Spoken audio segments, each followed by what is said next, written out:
Sa Ligang Batas. Ms. Grace? Aquino, Angara, Poe. All familiar last names, all senatorial candidates. Bam Aquino is the cousin of the president. Aurora Representative Sonny Angara is the son of Senator Edgardo Angara. And Grace Poe is the daughter of the late actor and former presidential candidate Fernando Poe Jr.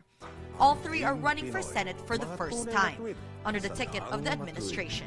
But all three want voters to look at their track records, not their surnames.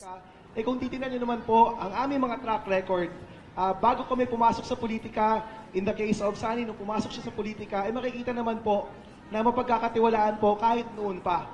Sana po, hindi niyo lang ako sasamahan dahil pinsan ko po si Pinoy. Opo, pinsan ko po siya, pero sana hindi lang po yun yung rason ninyo. Former Movie and Television Review and Classification Board Chairperson Poe jumped from rank 20 to rank 10 to 11 in the latest surveys.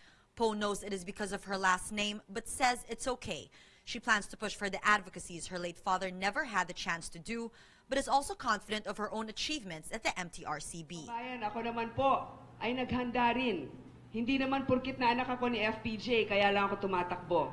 At sa MTRCB, kahit 2 taon lang po ang aking trabaho doon, naging malaman at marami po tayong mga nagawa, hindi lamang para sa mga manonood, kundi para rin sa mga industriya ng telebisyon at pelikula.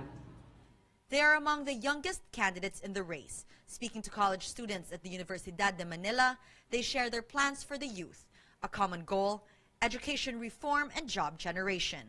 Poe wants students to be able to avail of loans to fund their education. Aquino says the educational system should not just include enrollment to graduation, but enrollment to job placement. Angara continues to push for a Bill of Rights for new graduates. Biro ninyo, 1 taon kayo nag-fill up ng application form, pumipila, nag-a-apply ng trabaho. Dito po sa Bill of Rights for new graduates, nais natin paiksiin yung period na yon, yung panahon na yon na pumipila kayo sa gobyerno. While Poe soars in ratings, Angara sits precariously at 13th place. Aquino rose from 17th to 15th place. But with the campaign season just about to start, the rankings could well change. Proud of their own accomplishments, they hope voters see beyond their names.